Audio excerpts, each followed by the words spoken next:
इस वक्त जो हालिया लहर है इस जुल्म के खिलाफ, बिजली के बिलों में इजाफा और लोगों का जीना जो दूभर हुकूमत ने कर दिया है, उसके खिलाफ जो एहतजाज हो रहा है, हमारी बहनें और माएँ, हमारी बेटियां सबकत ले गई हैं। ये तहरीक जिसमें माएँ बहनें शामिल हो जाती हैं, फिर ये रुकती नहीं है, ये आगे बढ़ती है।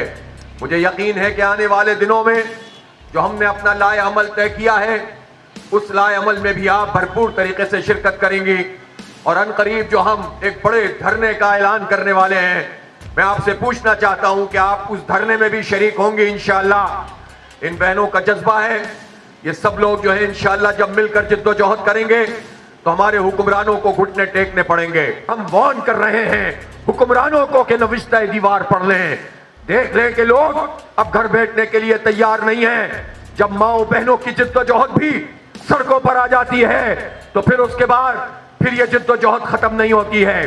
जमात इस्लामी ने फैसला किया है कि इन बिखरे हुए लोगों को एक मकसद की तरफ लेकर चलेंगे, अपने आदाफ की तरफ लेकर चलेंगे और पुरअमन मुजाहिमत की एक तारीख को रकम करेंगे। हम मुजाहिमत करेंगे और इससे कभी दस्तबरदार नहीं होंगे।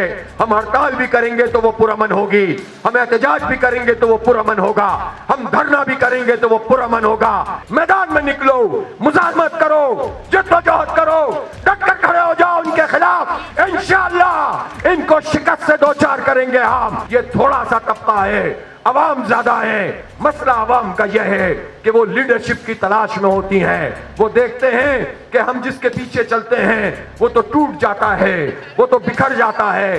मैं आपसे कहता हूं, जमात इस्लामी बिखरने वाली जमात नहीं है, जमात इस्लामी टूटने वाली और तोड़े जाने वाली जमात नहीं है। आप जमात इस्लामी के साथ चलें, लेट डाउन नहीं होने देंगे इंशाअल्लाह, आपको पीछे नहीं हटने देंगे।